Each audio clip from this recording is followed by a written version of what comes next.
विशिष्ट केंद्रीय कारागृह शालावास में फिर मिले हैं मोबाइल। जेल प्रबंधन की तलाशी में मिले हैं 2 एंड्रॉयड मोबाइल। जेल प्रशासन की बात करें तो लगातार क्योंकि चेकिंग की जा रही है और इसी दौरान ये कार्रवाई है। शालवास में फिर मिले मोबाइल। जेल प्रबंधन की तलाशी में मिले 2 एंड्रॉयड मोबाइल। जेल प्रशासन ने पापड़दा थाने में केस दर्ज करा दिया है।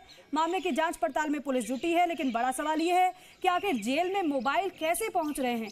लगातार जेल में मोबाइल का मिलना जेल की सुरक्षा व्यवस्था पर प्रश्न चिन्ह खड़ा कर रहा है। जबकि कुछ दिन पूर्व जेल एडीजी रुपिंदर सिंह आए थे शालावास, जहां उन्होंने जेल में चलाया था सघन सर्च अभियान। लेकिन बावजूद इसके कैसे जेल के अंदर मोबाइल पहुंच जाते हैं, कौन है इनका मददगार कैदियों का जो इन तक मोबाइल पहुंचा देता है, क्योंकि काफी समय से ऐसा खेल चल रहा है।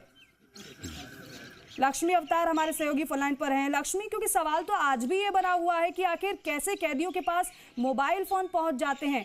एक बार फिर से जब सघन सर्च अभियान चलाया गया तो फिर से कैदियों के पास मोबाइल मिले हैं।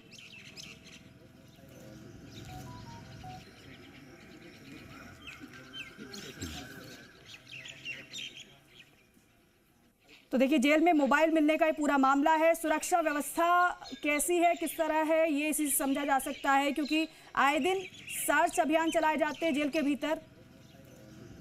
लेकिन जब दोबारा से ऐसी सर्च की जाती है तो एक बार फिर से मोबाइल मिलना ये कहीं ना कहीं व्यवस्थाओं पर सवाल खड़े करता है कि आखिर कैसे कैदियों के पास मोबाइल पहुंच रहे हैं, कौन है इनके मददगार, किस तरीके से साठगांठ यहाँ पर बनी हुई है और किसकी। कुछ दिन पहले ही दौरा हुआ था, निरीक्षण किया गया था जेल के भीतर का, लेकिन एक बार फिर से मोबाइल फोन जेल के भीतर ही बरामद हुए। लक्ष्मी अवतार हमारे सहयोगी हमारे साथ जुड़ रहे हैं। लक्ष्मी अवतार, क्या जानकारी और है इस खबर से संबंधित, कैसे बार बार लगातार कैदियों के पास मोबाइल पहुंच पा रहे हैं, क्या वजह इसकी माने हम?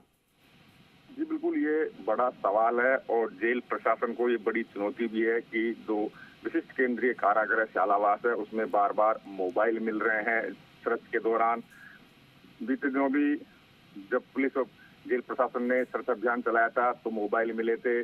पूर्व में इस जेल से 2 बार सीएम को जान से मारने की धमकी दी गई थी। उस दौरान भी जो सर्च अभियान चलाया तो उस दौरान भी मोबाइल मिले थे, सिम मिली थी। पिछले दिनों 2 जो मेडिकल स्टाफ है जो जेल के अंदर पदस्थापित है उनके द्वारा जेल में सिम पहुंचाई गई थी, उन्हें गिरफ्तार किया गया था। साथ ही अन्य लोगों को भी इस मामले में गिरफ्तार किया गया था। लेकिन कहीं न कहीं ये बड़ी चुनौती बना हुआ है कि आखिर जो हाई सिक्योरिटी जेल है उसमें मोबाइल कैसे पहुंच रहे। कहीं न कहीं जो जेल की सुरक्षा व्यवस्था उसके ऊपर ये बड़ा प्रश्न चिन्ह। हालांकि जो एडीजी जेल है रुपिंदर सिंह कुछ दिन पूर्व वो आए थे यहाँ पे, उन्होंने भी कई घंटों तक यहाँ जेल में सर्च चलाया था। उस दौरान हमारी उनसे बात थी, उनका कहना था कि जो जेल है वो अपराधियों की बड़ी जेल है ये और काफी सुरक्षा की व्यवस्था बंदोबस्त हम करते हैं। लेकिन कहीं न कहीं उनका कहना था कि जेल के अंदर जो अपराधी है वो अपराध करना चाहते हैं और हमारा काम अपराध को रोकना। लेकिन जेल के अंदर काफी लोगों की दिन भर आवाजाही रहती है, तो किस तरीके से कौन क्या चीज यहाँ जेल में पहुंचाता। हालांकि पूरी सुरक्षा व्यवस्था रहती है, पूरी जांच के बाद ही प्रवेश दिया था, लेकिन उसके बावजूद भी किस तरीके से मोबाइल या सिम जेल में पहुंच रहे हैं ये बड़ा चिन्ह। हालांकि उन्होंने दावा किया था कि भविष्य के अंदर इस तरह की घटनाएं नहीं होंगी, लेकिन फिर भी कभी कुछ दिन पूरी उन्होंने जो सर्च चलाया उसके बाद में आज फिर से 2 एंड्रॉयड मोबाइल जेल के अंदर मिले। लक्ष्मी अवतार, इसी से जुड़ा हुआ मेरा सवाल है, जो आप बता रहे हैं कि 2 मोबाइल बरामद हुए हैं जेल की किस बैरक के भीतर से, किस बैरक के अंदर जो कैदी थे उनके पास से मिला है, और जिस बैरक के कैदी के पास से अगर मोबाइल मिले हैं तो वहां पर जिसकी ड्यूटी होगी तो उसको पकड़ा जाए, उस पर कार्रवाई की जाए, क्योंकि जिम्मेदारी तो उसकी बनती है। फिर जेल परिसर जो है वो काफी बड़ा लंबा चौड़ा क्षेत्र है और जो मोबाइल है वो हमेशा कहीं न कहीं जेल परिसर में बैरक के बाहर इधर उधर मिलते हैं, तो ये प्रॉपर तरीके से क्लियर नहीं हो पाता कि किस कैदी के पास से या किसने ये मोबाइल छिपाए हैं, कहाँ से आया। हालांकि पुलिस उसकी जांच करती है। जेल में सीसीटीवी कैमरे हैं वो प्रॉपर काम नहीं कर रहे हैं, लगाए नहीं गए हैं, तो जिसके चलते पूरी प्रॉपर तरीके से उनकी निगरानी नहीं हो पाती। हालांकि उन्होंने जो एडीजी है रुपेंद्र सिंह, उन्होंने कहा था कि जेल के अंदर जो सिम ब्लॉक करने के लिए वो नया हार्मोनिक कॉल ब्लॉक सिस्टम यहाँ चालू करने की बात कह रहे हैं, जो लेकिन अभी तक वो चालू नहीं हो पाया। तो ऐसे में माना जा सकता है कि कहीं न कहीं जो जेल की सुरक्षा व्यवस्था है उस पर ये बड़ा प्रश्न चिन्ह है कि जेल में बार बार मोबाइल मिलते हैं। हालांकि पुलिस भी सर्च करती है, जेल प्रशासन भी लगातार सर्च करता है, लेकिन सबसे बड़ी समस्या जेल में है वो नफरी की है कि जेल में जो नफरी है वो काफी कम है।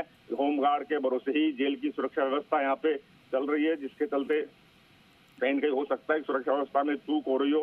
क्योंकि पिछले दिनों जिस तरीके से जेल के जो मेडिकल स्टाफ है वो वही जेल में सिम पहुंचा रहा था, उसमें वो गिरफ्तार भी हुए हैं। जी। ऐसे में कहीं न कहीं मोबाइल, सबसे बड़ी चीज मोबाइल काफी बड़ा होता है और वो जेल प्रबंधन बिना जांच के अंदर किसी को प्रवेश देता है, उसके बावजूद भी जेल में मोबाइल कैसे पहुंच रहे हैं, ये एक बड़ा प्रश्न चिन्ह, बड़ा सवाल है। क्योंकि जी। जेल पूर्व में 2 बार सीएम को जान से मारने की धमकी भी दी जा चुकी है। ऐसे में कहीं न कहीं पुलिस प्रशासन और जेल जो प्रशासन है वो उनके लिए बड़ी चुनौती बना होगा। आखिर जो हाई सिक्योरिटी जेल है उसके अंदर ये मोबाइल पहुंचना या सिम पहुंचना, इन पर अंकुश कैसे लगे, ये बड़ा सवाल बना हुआ है। जी ठीक है, शुक्रिया लक्ष्मी अवतार इस जानकारी के लिए।